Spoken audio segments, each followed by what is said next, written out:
de Colmar, la société LK Kunigel et Alsace Destination Tourisme viennent de lancer en Dania et Camaillot qui fait leur le saint patron des rôtisseurs internationaux. Bonsoir à tous, sur ligne 68, c'est cas par cas. Et ce soir, nous accueillons Didier Riff. Bonsoir Didier. Bonsoir Monsieur Carr. Alors vous êtes cadre bancaire, mais vous êtes aussi candidat au municipal à Riedisheim. Peut-être d'abord quelques mots sur vous, puisqu'on ne vous connaît pas forcément. Qui êtes-vous ? Donc aujourd'hui j'ai 59 ans, 4 dirigeants effectivement dans un grand groupe. J'ai fait carrière sur tout le Grand Est, sur la région parisienne. Et puis Riedisheim m'attire. Donc je suis en bout de carrière, donc je me pose beaucoup de questions. Est-ce que je ne vais pas m'investir pour ma ville ? Alors vous vous êtes déclaré relativement tôt, dès l'automne. Pourquoi ? Soit on se révolte, soit on se tait. Donc c'est une révolte par rapport à l'évolution de la ville. Énormément de choses sont détestables, il faut le dire telles qu'elles sont. D'abord, bâtir une aussi belle ville telle qu'on l'a bâtie aujourd'hui, c'est plus possible. C'est du bétonnage à outrance, c'est au détriment de la végétation, c'est au détriment des zones pavillonnaires. Ensuite, les impôts locaux augmentent très fortement à Riedisheim. Personnellement, j'ai quand même subi 20% de hausse. C'est quand même pas rien en 6 années. L'insécurité qui est croissante sur Riedisheim. Personnellement, j'ai été cambriolé 3 fois, mais je ne suis pas le seul. Tout mon environnement a été touché. Donc il faut réagir. Et les enjeux climatiques.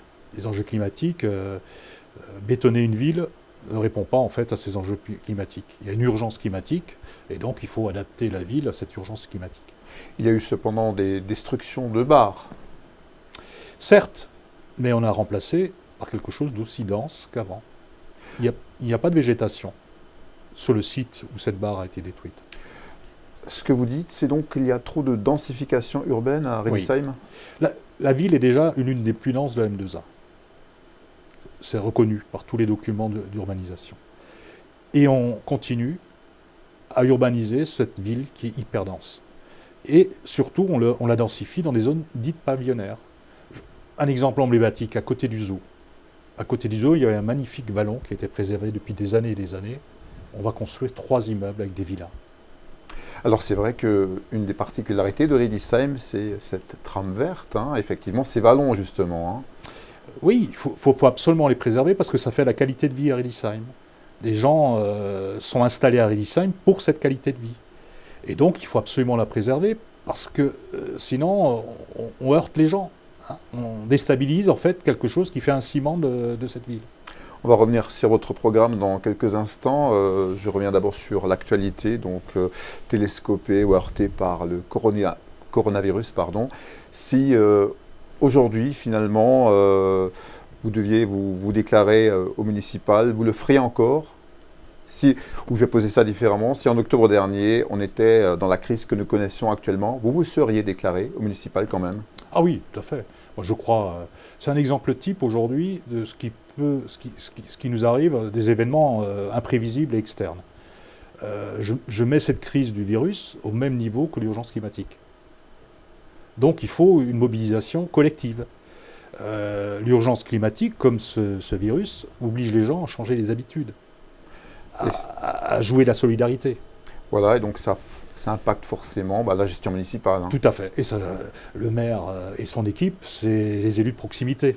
Et donc cet esprit collectif, cette prise en compte des sujets qui sont collectifs, c'est important que les élus municipaux le prennent en compte. Vous êtes Riedisheimois depuis 25 ans, je crois. Tout à fait. Qu'est-ce que vous comptez faire si demain vous êtes élu maire ? Bon, la première chose, il faut écouter la population. Il ne faut pas aller contre leurs envies, leur vision de leur ville. Les écouter. Une fois qu'on les a écoutés, c'est d'essayer de trouver le meilleur compromis qui réponde à l'intérêt général. L'attitude d'un maire, l'attitude d'une équipe est extrêmement importante. Il faut être au service en fait, de ce que souhaitent les gens, et non pas imposer des points de vue et des visions et des évolutions. Alors depuis octobre, vous êtes en campagne ? Depuis octobre, nous sommes en campagne. Comme je souffre d'une certaine notoriété, on a commencé très tôt.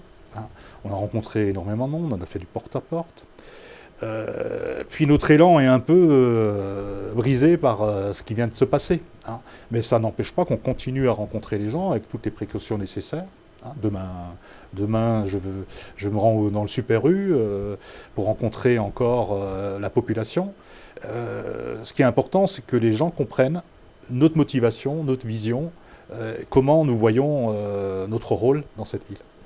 Alors vous évoquez à l'instant le Super U avec donc ce projet municipal de créer une salle de tennis au-dessus de ce bâtiment. Qu'en pensez-vous?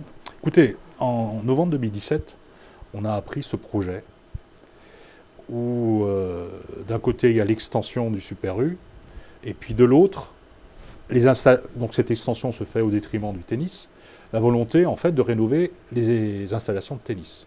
Alors cette rénovation, c'est une nécessité parce que c'est un club dynamique, actif, qui à l'époque avait plus de 200 membres, voire 300 membres avec les jeunes, donc il est important de les soutenir. Mais après, il faut trouver un équilibre entre l'intérêt de cette association et l'intérêt général de la commune. Et c'est là où le débat du Super U a démarré, et où aujourd'hui, au bout de 2 ans de contestation, de contradiction, l'opposition municipale avait proposé la création d'une commission pour qu'on puisse mettre sur la table l'ensemble des éléments de ce dossier.